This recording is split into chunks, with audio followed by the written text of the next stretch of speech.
Bismillahirrahmanirrahim. Assalamualaikum warahmatullahi wabarakatuh. Alhamdulillah, wassalatu wassalamu ala rasulillah wa ala alihi wa ashabihi wa man tabi'ahum bi ihsanin ila yaumil ba'd.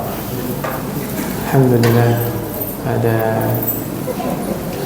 malam hari ini kita ada di malam Rabu yang terakhir di bulan Sya'ban. Entah besok Senin kita puasa atau Selasanya, saya menganjurkan kita mengikuti keputusan pemerintah nanti. Pemerintah mengumumkan Senin, ya kita Senin puasa. Pemerintah mengumumkan Selasa, ya Selasa kita puasa. Ala kulli hal, yang jadi acuan nanti bagaimana supaya ibadah kita di bulan Ramadan itu berpengaruh terhadap kehidupan kita, memiliki athar, bagaimana kebaikan itu betul-betul mempengaruhi kehidupan kita. Maka jangan sampai kita termasuk sabda Nabi sallallahu alaihi wasallam, rubba shaimin hazzuhu min siyamihi al-ju' wal-'atas wa rubba qa'imin hazzuhu min qiyamihi as-sahar. Kata Nabi SAW, berapa banyak orang yang puasa itu hanya memperoleh lapar dan haus saja, nggak berpahala, nggak ada pahalanya sama sekali. Dan berapa banyak orang yang salat malam hanya dapat begadangnya saja, cuman dapat rasa menahan kantuk saja. Kenapa orang puasa kok dia sudah bela-belain lapar haus dari subuh sampai maghrib kok nggak dapat apa-apa? Dia menahan sesuatu yang mubah, tetapi dia tetap mengerjakan yang haram. Ada orang yang dia puasa tapi tetap bohong, puasa tapi tetap riba, mencaci maki, namimah, sumpah palsu, na'udzubillah min dzalik. Sia-sia puasanya. Saya sudah pernah mengilustrasikan makan, minum, hubungan suami istri itu kan boleh nggak? Nah, ketika dia melakukan ibadah puasa dalam rangka sedang ibadah kepada Allah yang hukumnya mubah boleh, kata Allah jangan, dia tinggalkan.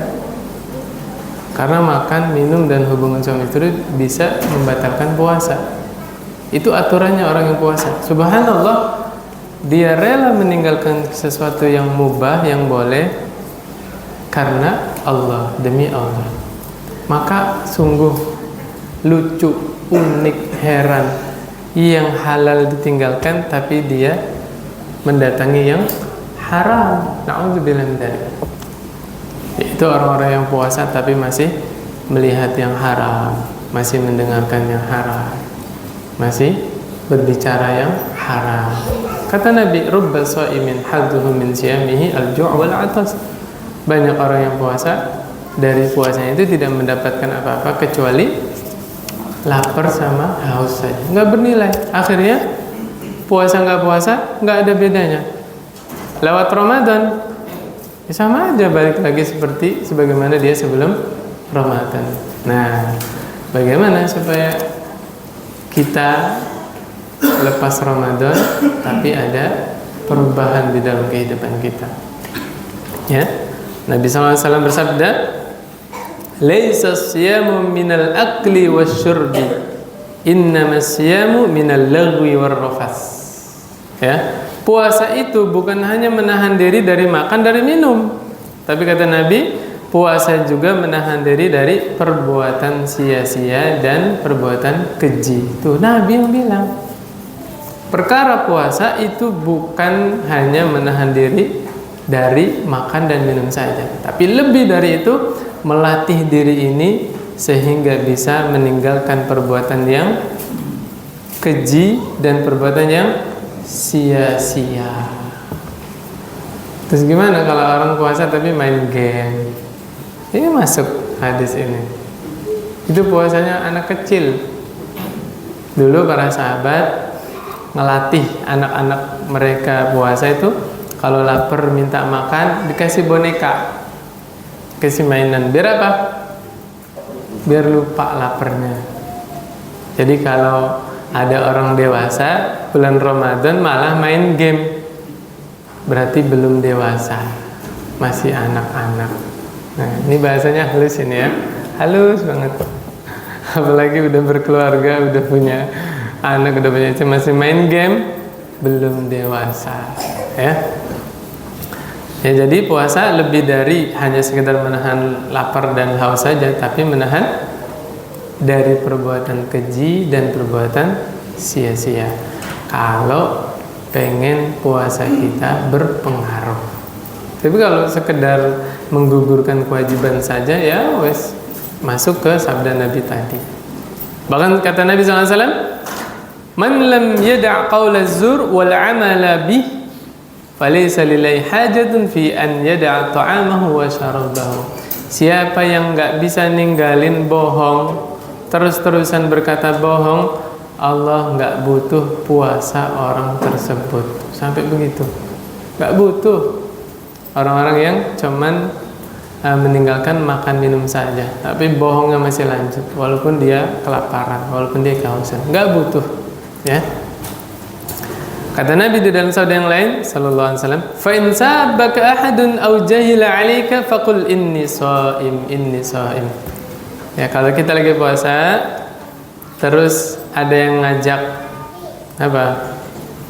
Berantem, ya. Wa in sabaka, memaki, mencaci maki. Berarti ngajak ribut kan? Bapak emosi nggak kalau di jelek-jelekin di depan umum, dicaci maki, emosi nggak Pak? Pengen mukul kan? Kata Nabi, katakan saya sedang puasa. Gitu. Ya. Kalau ada yang berbuat jahil itu apa sih? Berbuat bodoh, kitanya diapain lah, dihina atau apa, kan jahil kan berarti kan? Jangan dibalas. Kata Nabi apa? Katakan saya sedang puasa. Titik sampai situ aja Pak ya. Jangan dilanjutin. Saya sedang puasa. Maghrib yuk.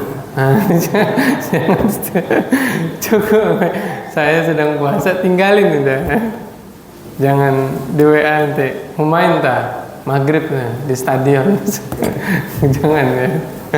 Puasa udah. Fokus 1 bulan kalau bisa ibadah kepada Allah Subhanahu wa ta'ala. Terus gimana biar kita tidak membuang-buang waktu, tidak menyia-nyiakan waktu selama Ramadan? Nah, yang pertama anjurannya Pak ya, Bu, berkhidmat, membantu ibu dan bapak. Ya, habiskan waktu kita untuk bakti kepada orang tua. Mumpung masih ada orang tuanya, ya, mumpung masih hidup. Kalau sudah nggak ada, nyeselnya nggak ada obat. Ya, hanya bisa mendoakan saja. Kata Nabi SAW, roghima anfun, summa roghima anfun. Ya, roghima anfun apa? Itu maksudnya gini Pak, secara bahasa itu hidung orang tersungkur jatuh. Apa bahasanya itu Pak? Nyungsep. Kata Nabi, nyungsep. Ya. Kalau di sini bahasa Indonesia formalitasnya celakalah. Ya. Siapa? Ditanya sama sahabat, "Ya Rasulullah, man? Siapa yang celaka? Siapa yang nyungsep?" Kata Nabi SAW, "Man adraka abawaihi 'indal kibari ahadahuma aw kilahuma falam yadkhulil jannah." Orang yang celaka adalah seseorang yang mendapati ibunya, mendapati bapaknya sampai orang tuanya itu tua, sepuh, tapi tidak bisa menjadi sebab anak ini masuk surga, celaka. Ya, na'udzubillah. Siapa yang doain celaka? Rasulullah sallallahu alaihi wasallam. Artinya begini ya, ini yang paling mudah kita pahami. Nabi mendoakan kecelakaan bagi anak yang tidak bakti kepada orang tua. Itu aja kesimpulannya. Doa dari Nabi loh Pak, Nabi Muhammad SAW. Doanya Mandi atau mandi Pak?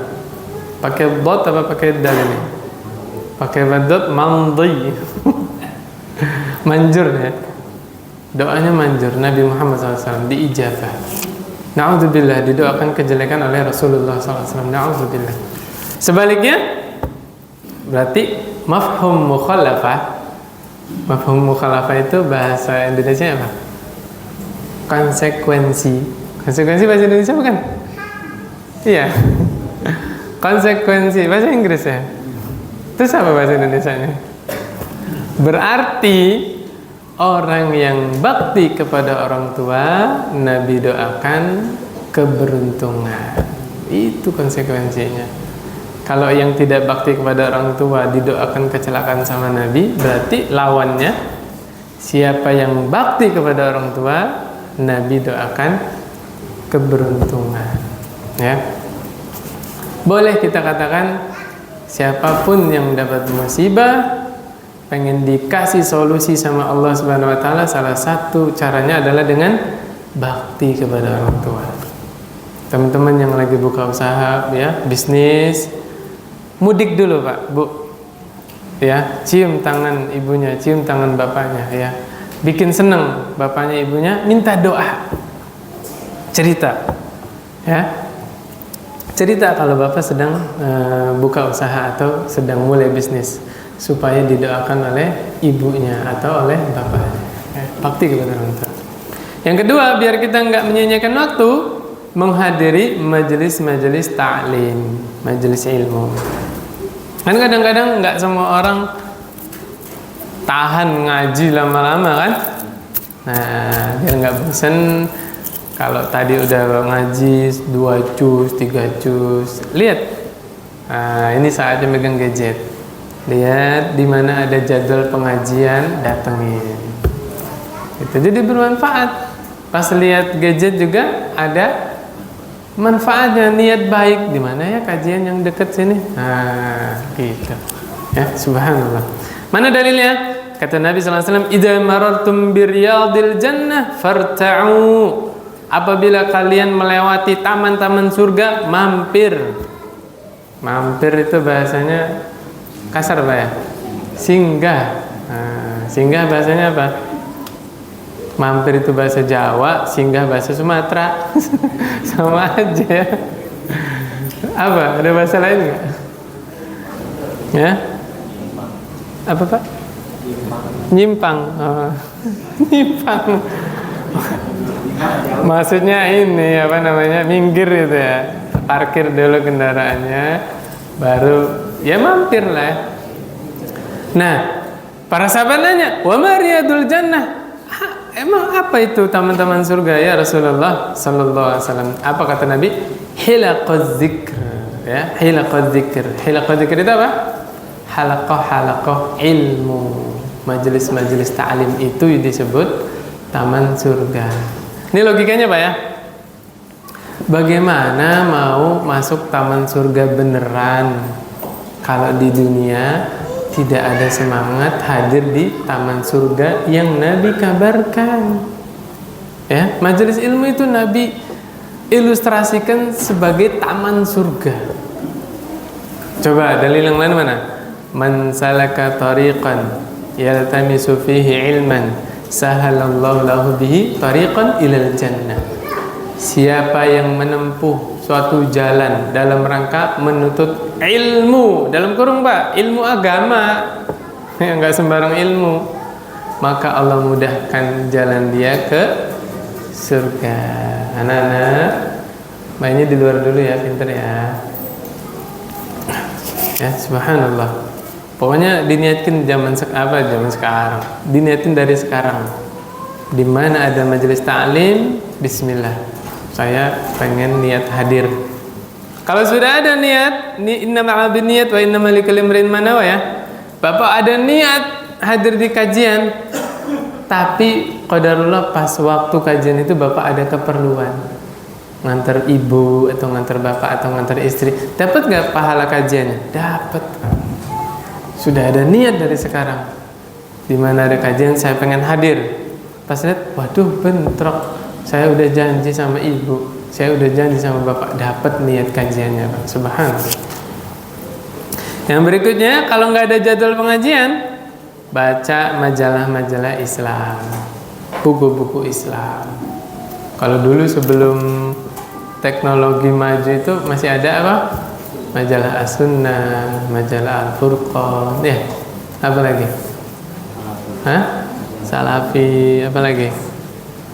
Hah? Nikah ya. Dulu ada majalah nikah loh. Dikira saya bercanda. Ada Bu, Pak ya, Ghuraba, ya majalah-majalah itu dulu ya. Subhanallah. Ya. Kemudian apa lagi? Buku-buku agama ya. Beda loh Pak, baca dari gadget sama baca dari kertas itu beda. Beda ya. Enakan baca dari buku dari kertas ya. Subhanallah. Mana dalilnya? Wahyu pertama yang Allah turunkan apa bunyinya? Iqra. Tuh. Kurang cukup tak? Pertama kali Allah perintahkan Nabi, perintahnya apa? Iqra. Bacalah. Suruh baca, Pak. Ya, suruh baca. Iqra bismi rabbikal ladzi khalaq. Bacalah dengan nama Allah. Siapa itu Allah? Allah itu Rabbmu yang menciptakanmu. Khalaqal insana min 'alaq. Allah adalah zat yang menciptakan manusia dari alaq apa? Segumpal darah. Iqra wa rabbukal akram. Bacalah dan Rabbmu yang maha pemurah. Akram itu bisa maknanya dermawan ya, luas kebaikannya, maha pemurah. Coba saya pernah dengar kajiannya Ustadz Abdullah Zain ya, hafizahullah. Ya, beliau menjelaskan ayat ini. Kata beliau ya, hafizahullah. Setiap ayat di penutup ayat sama awal ayat itu ada korelasinya, Pak. Di sini kan Iqra awal ayatnya ya. Bacalah. Wa rabbukal akram, dan Rabbmu yang maha pemurah, yang maha luas kebaikannya, yang maha dermawan. Apa kaitannya perintah baca kemudian Allah ingatkan sifat Allah yang dermawan, yang pemurah? Dijelaskan oleh Ustadz Abdullah Zain hafizahullah. Kaitannya adalah tugas kita hanya membaca, belajar, berusaha. Yang memahamkan Allah Subhanahu wa taala, yang membuka pikiran kita, yang membuka dada kita, yang membuka wawasan kita siapa? Allah Subhanahu wa taala. Saya pernah ngobrol sama seseorang. Ya. Subhanallah, ngobrolnya itu waktu sahur ya, dulu masih ingat saya pas Ramadan. Saya ditanya begini. Orang itu lebih tua daripada saya, lebih jauh usianya. Manggilnya imam ya. Mam, menurut kamu sekolah itu wajib gak? Bukan sekolah, pinter. Jadi orang pinter itu wajib gak? Alhamdulillah. Wajib gak Pak? Jadi orang pinter itu wajib gak? Kalau Bapak Ibu jawab jadi orang pinter wajib, berarti orang-orang bodoh itu berdosa Pak. Bener gak? Iya. Wajib itu apa definisinya? Sesuatu yang dikerjakan berpahala, yang ditinggalkan berdosa. Berarti saya dosa Pak. Saya masih bodoh sampai sekarang. Jawabannya, jadi orang pintar itu nggak wajib. Yang wajib itu belajar. Belajar. Bismillah ya Allah, saya berusaha. Makanya sebelum baca, sebelum sekolah, sebelum belajar, wajib kita berdoa, minta kepada Allah. Gimana doanya? Allahumma inni as'aluka ilman nafi'an wa rizqan tayyiban wa amalan mutaqabbala. Lagi-lagi ya mintanya ke Allah. Ya, kita belajar sekolah itu hanya berusaha. Yang memahamkan kita, yang membuat kita cerdas ya, yang membukakan cakrawala kita siapa? Allah Subhanahu wa taala. Itu makna dari Iqra wa rabbukal akram. Makanya kalau anak kita sudah ada usaha belajar, ya sudah alhamdulillah, jangan dimarahin Pak. Begini aja nggak bisa. Bapak dulu nggak diajarin bisa. Bapak dulu nggak sekolah TK, langsung SD. Allahu Akbar. Jangan Pak, kasihan. Anak kita sudah ada berusaha belajar, apresiasi. Doakan terus, ya. Allah yang membukakan pikiran anak kita. Ini lagi ngomongin siapa ini? Ya semua orang tua ya. Yang penting anak kita sudah ada usaha, sudah ada keinginan belajar, apresiasi, ya, dipuji. Capek nih, kasihan anak kita dari pagi sekolah, pulang sekolah les, ya kan? Sore suruh ngaji, belajar terus, kasih penghargaan. Ya, nak, dari pagi udah belajar, capek ya? Nah, mau makan apa? Yuk kita keluar. Nah, seneng tuh anak diajak keluar. Ya, cari makanan yang ada playgroundnya. Bener kan? Makan itu tidak terlalu berarti bagi anak-anak. Yang penting tempat makannya ada playgroundnya. Bener. Anak itu walaupun perutnya lapar nggak mikirin makan ya, sampai ibunya nyuapin, kejar-kejar ya. Subhanallah. Masya Allah ya. Ya, lanjutin kita Pak ya. Yang berikutnya ya, nggak ada jadwal pengajian, buku misalnya udah dibaca semua, ya denger ceramah. Kalau dulu pakai kaset Pak ya, pakai kaset DVD, kaset apa itu? Tape recorder, tape apa tip sih? Tape recorder ya. Ini itu dulu, sekarang tinggal buka YouTube aja Pak. Buka terus diketik. Bapak lagi malas apa nih? Malas ngaji, tulis keutamaan membaca Al-Quran gitu. Malas apa? Malas sholat malam, ketik keutamaan qiyamul lail gitu Pak. Malas belajar, ketik keutamaan menuntut ilmu. Nah, itu salah satu cara biar membangkitkan lagi semangat lagi, motivasi lagi.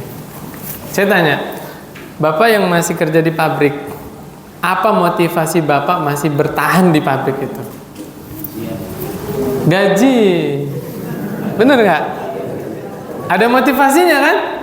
Nah, ibadah juga sama. Kalau Bapak tahu motivasinya, Bapak akan semangat. Apa motivasi Bapak datang ke masjid sholat berjamaah? Nah, setiap langkah Allah hapus satu kesalahan, Allah tulis satu kebaikan, ya kan? Motivasi tuh. Kalau punya wudhu diem di masjid, dihitung seperti pahala di dalam sholat. Masya Allah. Kalau Bapak duduk ya sambil nunggu waktu sholat isya, ditulis seperti sedang di dalam sholat. Tuh kan ada motivasi lagi kan? Kapan waktu kita malas? Sedekah. Kita mulai pelit nih. Dengar kajian keutamaan sedekah ya, dan seterusnya. Ya, dia nanya nih, kalau menantu wajib nggak bakti sama mertuanya? Wajib nggak? Saya sudah kasih ilustrasi ya. Sebagai wujud terima kasih kita, ya. Misalnya nih saya punya mertua, ya bukan misal, emang beneran punya mertua. Maka rasa syukur saya, rasa terima kasih saya dengan sebab istri, berarti anaknya mertua ya. Masya Allah, dengan sebab mertua saya merestui istrinya itu, anaknya jadi istri saya bisa menjaga kehormatan, bisa menjaga diri dari zina. Kan besar tuh keutamanya. Saya mau berterima kasih. Ya, bakti semampunya. Ya, kalau jauh ya doakan mertuanya dengan kebaikan. Sekarang udah bisa transfer Pak ya. Nah, itu aja. Ya, ada sebagian mertua, nah kamu nggak datang nggak apa-apa, yang penting uangnya nyampe. Ada nggak? Ada, banyak. Udah nggak apa-apa nggak datang, di sini banyak anak-anak ya adiknya istri, kakaknya istri kan. Yang penting transferannya lancar. Ya udah, kalau mertuanya bilang gitu ya, siap Bu, siap Pak, Bismillah, insya Allah doakan rezekinya lancar, nanti ada kelebihan ditransfer gitu ya. Banyak cara berbakti sekarang, sudah banyak. Tapi ada juga Masya Allah orang tua ya, kamu nggak usah bawa apa-apa, yang penting kamu ada di sini. Ada kayak gitu? Ada. Oh subhanallah. Ya kita maklum aja ya, karena karakter manusia kan beda-beda, bener ya? Karakter orang tua juga beda-beda. Ya maklumin aja, nggak usah baper, nggak usah sakit hati, ya, nggak usah. Baper itu salah satu penyakit yang besar potensi bikin kita tidak bahagia. Bener nggak Pak? Baperan, ya jangan, udah belajar. Bapak pengalamannya lebih banyak daripada saya, lebih lama hidup di dunia ini puluhan tahun, iya nggak? Sudah banyak menghadapi berbagai macam karakter manusia. Harusnya lebih pengalaman, lebih santai, ya. Jangan baperan. Apalagi sama orang tua sendiri, apalagi sama mertua sendiri, ya. Sabar. Kemudian berikutnya, apa ini Pak yang berikutnya? Nggak melulu kita bergaul sama manusia Pak. Ada waktu kadang-kadang kita butuh sendirian, menyendiri di kamar sendiri, nangis Pak. Nangisin apa? Dosa-dosa yang telah lalu belum tentu Allah ampuni Pak. Belum tentu Pak. Kok rezeki saya dimudahkan, kok urusan saya dilancarkan, itu karena kemurahan Allah Pak. Belum jamin Allah itu mengampuni dosa-dosa kita. Ya, Bapak tahu dilulu nggak? Kalau bahasa Jawa dilulu ya. Kalau Jakarta lulu gue. Dilulu itu di apaan sih? Kayak gini nih. Jadi gini contohnya, ada anak kecil nggak boleh main sama bapaknya, lewat jendela dia keluar, ketahuan bapaknya langsung ngambil kayu bilang, oh terus, nah, itu namanya dilulu. Padahal disuruh pulang tapi bahasanya apa? Terus. Hati-hati Pak, hati-hati. Kalau kita dilulu sama Allah gimana? Maksiat tapi rezekinya dilancarin sama Allah. Diterusin tuh maksiat terus, wah kayaknya Allah ridho sama saya nih, padahal dia maksiat. Nggak taunya dosanya diakumulasi, dihajar, bruk, dah mati. Na'udzubillah. Nah maka kita butuh sendirian. Ya Allah, tidak ada bukti nyata kalau dosa-dosa saya sudah Engkau ampuni ya Allah. Nah, terus bertaubat, nangis, ya Allah, waktu orang tua saya masih hidup saya kok kata-kata saya kasar ke ibu saya, kata-kata saya kasar ke bapak saya. Terus diingat-ingat dosa-dosanya. Ya Allah, saya kemarin menzolimi istri saya zolim sama anak saya kurang sabar mendidik anak saya. Terus sendirian Pak, nangis, ya. Nih, Uqbah bin Amir pernah bertanya kepada Rasulullah, ya Rasulullah sallallahu alaihi wasallam, apa itu keselamatan? Nah, satu dong kan yang kita cari apa? Selamat dunia akhirat. Itu aja ada. Selamat di dunia, selamat di akhirat. Apa kata Nabi sallallahu alaihi wasallam? Amsik alaika lisanak. Tahan lisanmu tuh selamat. Nah, sekarang lisannya bukan di sini dong, Pak.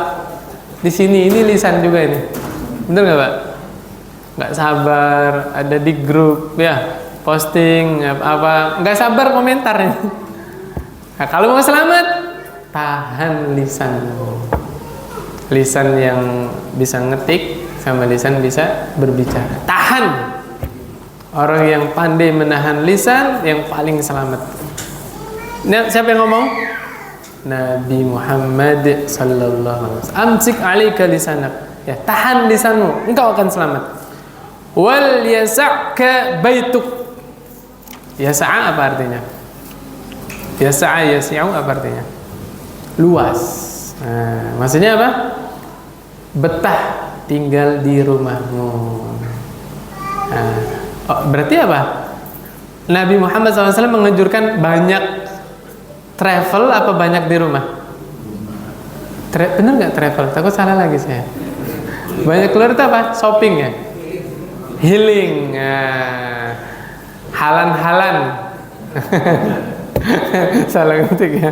Mau nulis jalan-jalan kan, tipe jadi apa? Halan-halan. Healing, traveling, shopping. Apa lagi, Pak? Hah?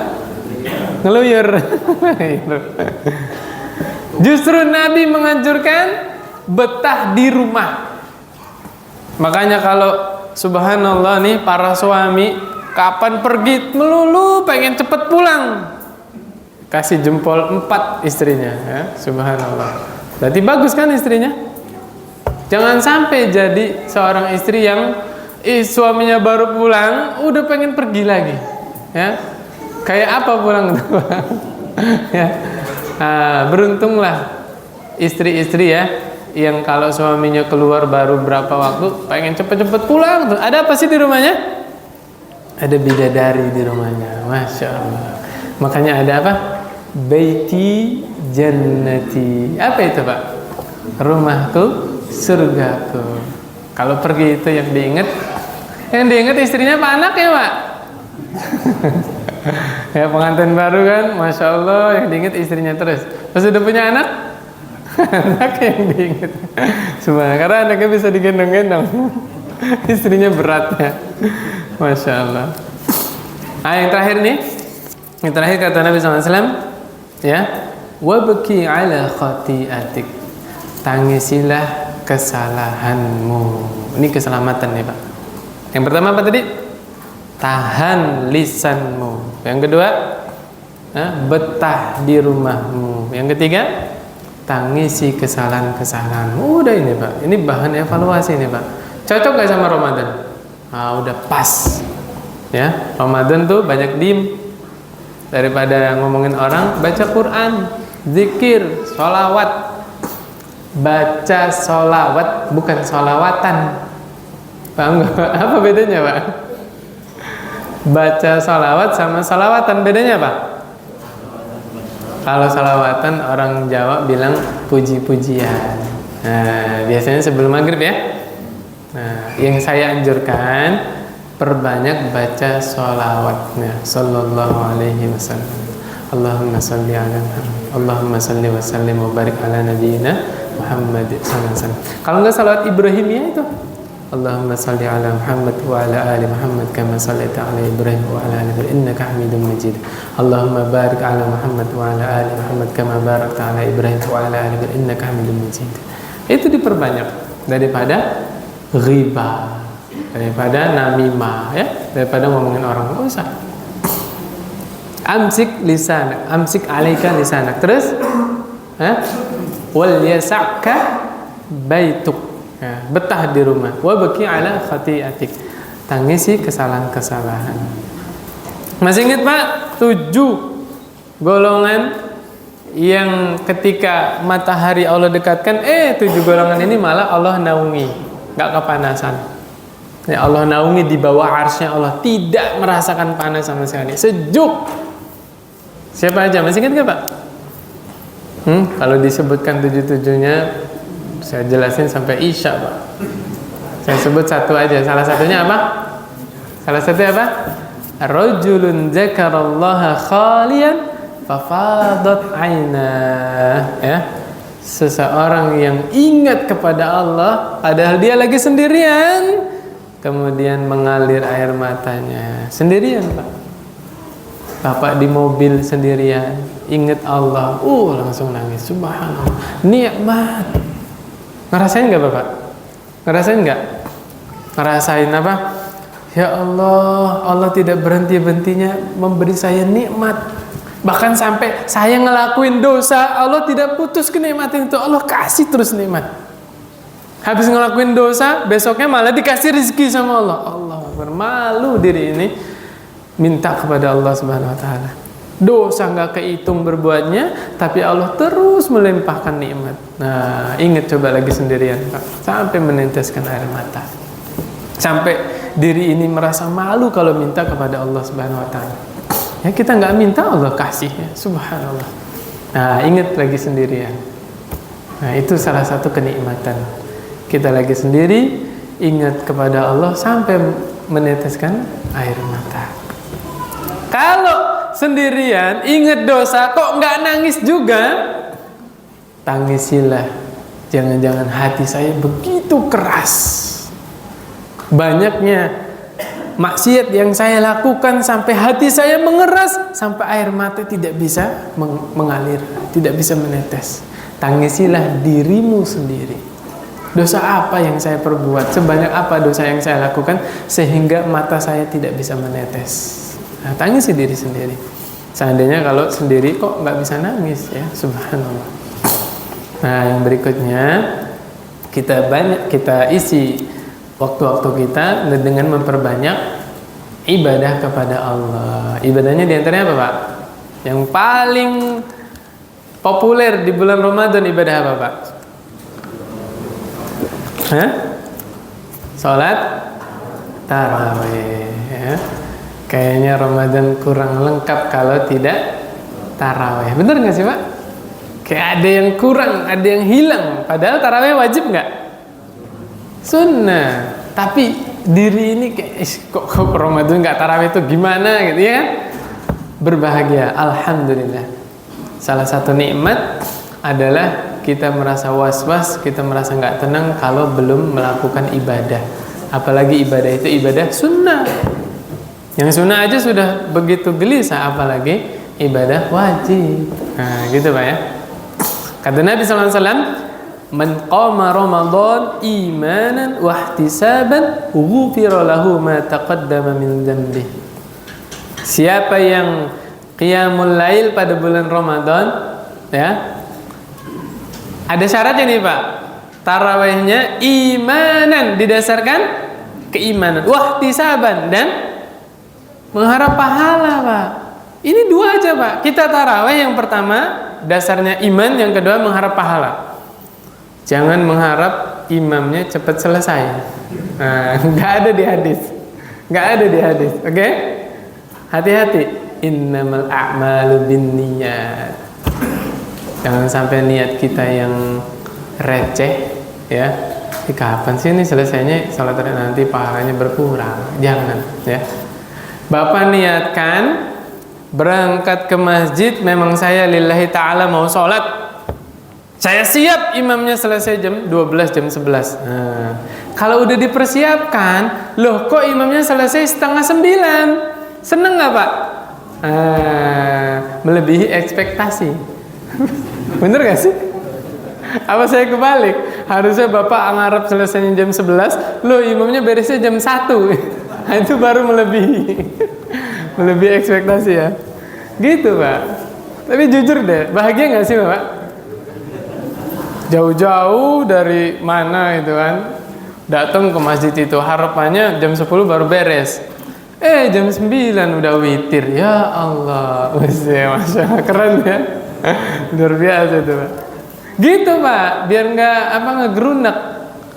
Lain halnya Bapak udah berharap, wah masjid ini kata teman saya kemarin jam 8 udah witirin. Ke situ dia. Pas ke situ imamnya beda. Jam 9 masih 4 rakaat. Ya Allah. Oh besok saya nggak kesini lagi lah. Astagfirullah. La ilaha illallah. Kalau Ramadan ini kita masih model begitu, belum ada peningkatan. Belum ada peningkatan. Ya sekarang harus berbeda. Ya berbeda ya. Demi Allah, orang yang paling bahagia adalah orang yang ridho atas ketetapan dari Allah. Tuh Pak, ridho ya, ridho. Bagaimana punya Allah takdirkan untuk saya ridho ya. Betul-betul ketika kita sholat nih, ya Allah diri ini milikmu ya Allah, terserah engkau takdirkan saya berdiri tarawih sampai jam berapa. Waduh itu luar biasa. Dia nggak mikir lagi ya. Terus gimana pas lagi baru 8 rakaat di WA sama istri tuh, suruh beli apa, beli susu misalnya, gimana tuh? Makanya awal-awal disiapin dulu keperluan, kira-kira istri anak bisa ditinggal gitu, disiapin dulu kebutuhannya ya. Jangan Bapak enak-enak berdiri sholat tarawih, berasnya kosong di rumah, istri kelaparan, anak kelaparan. Zalim nggak Pak? Ini dia yang nggak paham mana yang wajib, mana yang sunnah. Nafkahin keluarga wajib nggak? Wajib. Jangan sampai ada orang sudah nikah, sudah ada anak istri, dia semangat nuntut ilmu, mondok Pak. Tapi istrinya nggak ditinggalin bekal. Nah ini hati-hati. Syaitan itu tidak ada henti-hentinya menggoda manusia. Karena kurangnya ilmu, dia lebih mengutamakan yang sunnah daripada yang wajib. Ada yang bantah, Ustaz, kan ada hadis kalau ngimamin sholat lihat jamaahnya, ada yang sakit, ada yang tua, ada yang punya keperluan. Berarti nggak boleh lama-lama ngimamin sholat. Bener nggak? Subhanallah. Ini ibu-ibu juga tahu hadis ini. Sholat imamnya lama kan? Imamnya baru pulang dari Timur Tengah sana. Bacanya kan panjang-panjang. Ya, kuliah di sana. Pas ngimamin di Indonesia lama banget. Subhanallah. Pulang ibu-ibu pada gerutu sama temennya. Kalau mau ngaji mah di rumah. Ada nggak? Ada itu. Nggak paham ibu-ibu itu ya. Subhanallah.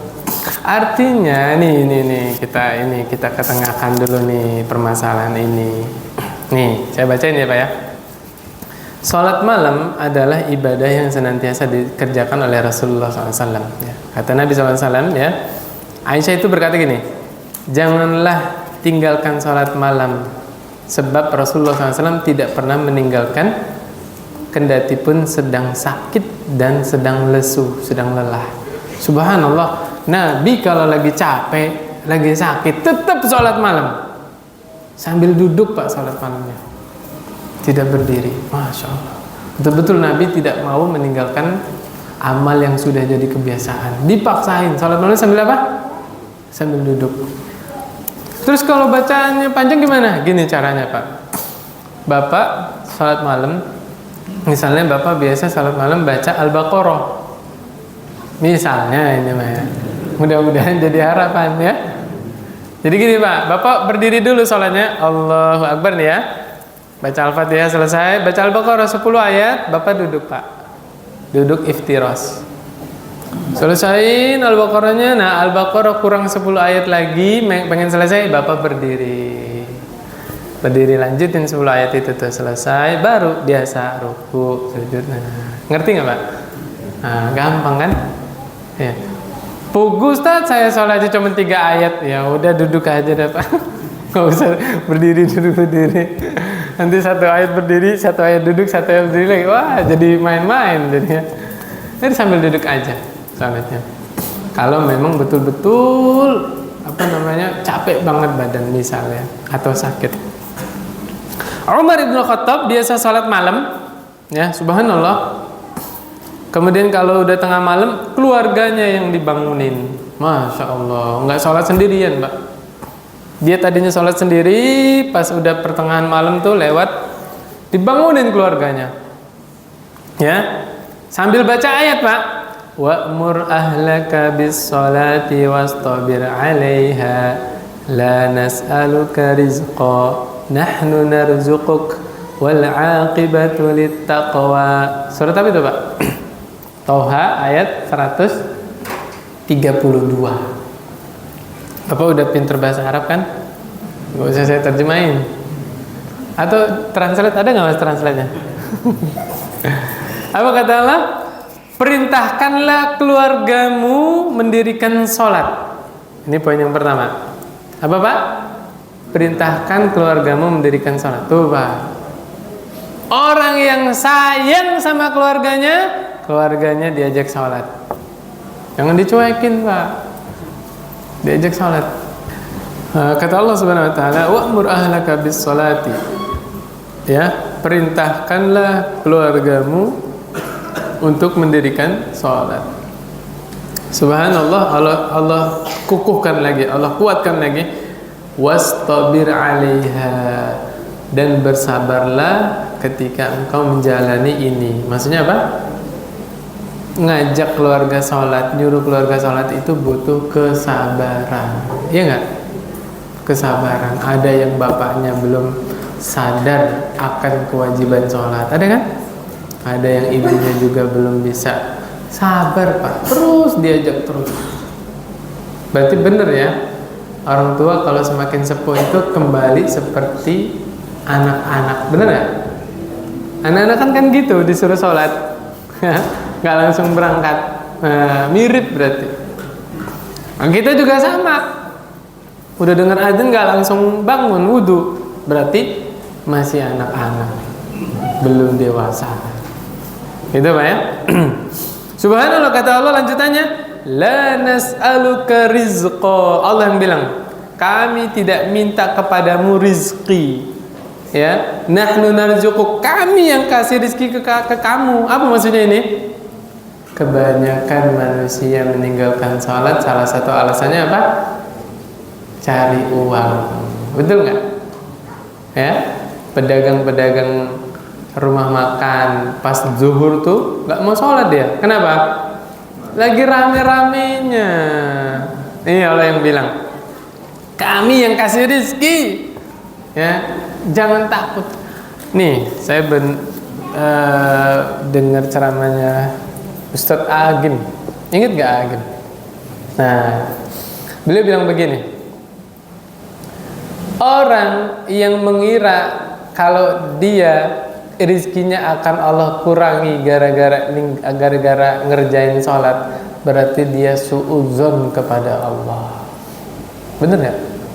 Ya, dia mengira kayaknya pelanggan saya bakal lari ke tempat lain nih, ya kan? Kalau saya sholat zuhur nih tepat waktu di masjid, berarti dia telah suudzon kepada Allah. Bener gak? Padahal secara logika, kalau dia tutup sebentar ya, sedang sholat misalnya, dia sholat dulu, habis sholat dia buka warung, orang-orang yang datang ke situ juga orang-orang yang baru beres sholat. Bener gak? Nah, Allah kirim orang-orang yang baru beres sholat, orang-orang yang bener agamanya, bagus akhlaknya, makan di warung dia. Iya gak? Tuh, logis. Sholat itu makan waktu berapa jam sih? Ayo, sebentar apa lama? Sebentar ya. Tinggalin dulu urusan dunia ini sebentar ya. Wal aqibatu littaqwa, dan akibat yang baik itu hanya untuk orang-orang yang bertakwa. Saya mau lanjutin materi, tapi ada pertanyaan ini masuk sedikit ya. Yang pertama, lebih utama mana? Perbanyak baca Al-Quran atau membaca pelan-pelan sambil pahami maknanya? Saya sederhanakan ininya ya, sederhanakan pertanyaannya ya. Lebih utama mana? Kita khotamin Al-Quran banyak-banyak atau kita baca Quran sama terjemahannya? Ayo, yang mana Pak? Dijamakkan aja dua-duanya. Dari sekarang mulainya Bapak Ibu buka Quran terjemahan. Dari sekarang target harus selesai ya. Pokoknya saya buka mulai dari Al-Fatihah, terjemahan itu harus saya selesaikan sampai An-Nas. Sudah selesai baru perbanyak khotamin Quran. Bisa kan? Nah, bisa ini dua-duanya. Kalau bisa dua-duanya kita lakukan, gak usah milih salah satu. Bener gak? Iya. Gitu. Yang kedua, ini pertanyaannya, wanita lebih baik taraweh di rumah atau di masjid? Ayo. Wanita lebih baik taraweh di masjid atau di rumah? Jawabannya nggak bisa di masjid, di rumah ya. Jawabannya rinci. Mana yang lebih maslahat? Kalau ke masjid tidak menimbulkan fitnah, dia ke masjid bareng sama suaminya atau sama orang tuanya ya, dan tempatnya juga aman ya, bagus di masjid ya. Apalagi wanita tersebut tidak banyak hafalannya. Paham sampai sini Pak? Lain halnya bapak-bapak, ibu-ibu yang memang hafal Quran, di masjid sebelahnya itu kuliah kulhu tarawehnya misalnya ya. Apalagi sudah 15 Ramadan ke atas, Al-Qadr ayat keduanya. Wah, iya bener gak? At-Takatsur Al-Qadr, Al-Asr Al-Qadr.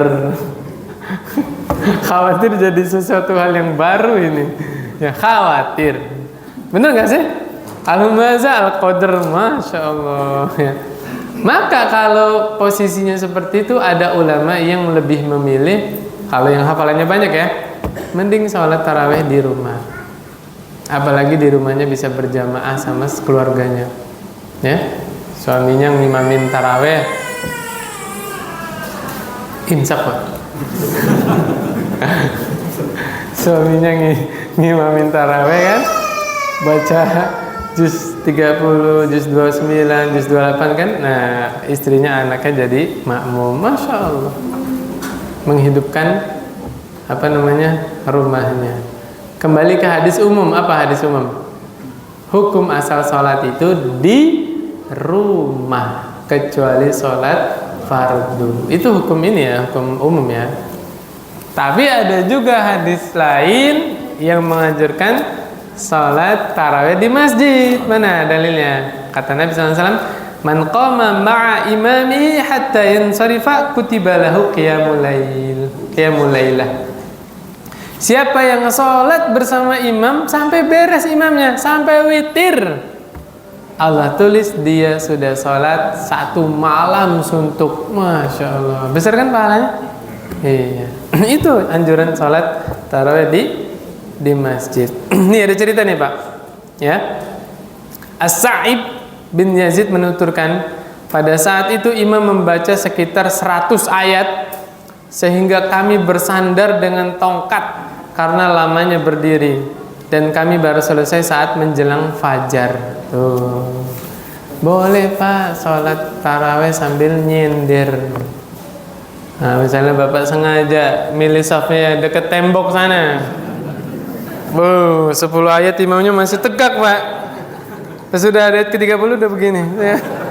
Boleh nggak? Boleh ya, sholat sunnah boleh sambil nyindir ya. Kalaupun misalnya Bapak ada yang nggak kuat berdiri lama, imamnya masih panjang, duduk Pak, nggak apa-apa. Sholat sunnah duduk nggak apa-apa. Ketimbang aduh, imamnya buyar ya, buyar itu kan, grogi lagi imamnya, beneran. Duh, mertua saya itu suaranya. Ya, jadi jangan salah paham. Kalau salat sunnah, imamnya boleh baca panjang sebagai ganti, makmumnya juga kalau yang nggak kuat boleh nyender atau boleh duduk. Yang nggak boleh apa Pak? Tidur, nggak boleh. Dua ya. Masya Allah, nggak kerasa Pak ya. Ini kajian terakhir di bulan Syaban ya. Pakai minal aidin wal faizin nggak usah ini. Kita akhiri dengan doa kafaratul majlis. Subhanakallahumma wa bihamdika asyhadu an la ilaha illa anta astaghfiruka wa atubu ilaik. Assalamualaikum warahmatullahi wabarakatuh.